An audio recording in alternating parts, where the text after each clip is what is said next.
Hey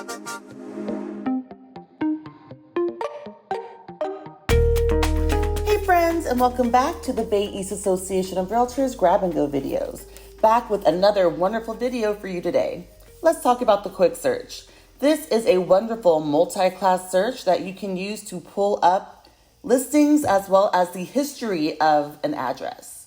So we can either put in an MLS number, click search, and see what listing, whether it is currently active, pending, or sold, is associated with it. We can also choose to put in an address and get the history of that address in the MLS very easily by putting in the address numbers and the address name. Click search, and now you're able to see every single time that house was put into the MLS and what happened with it.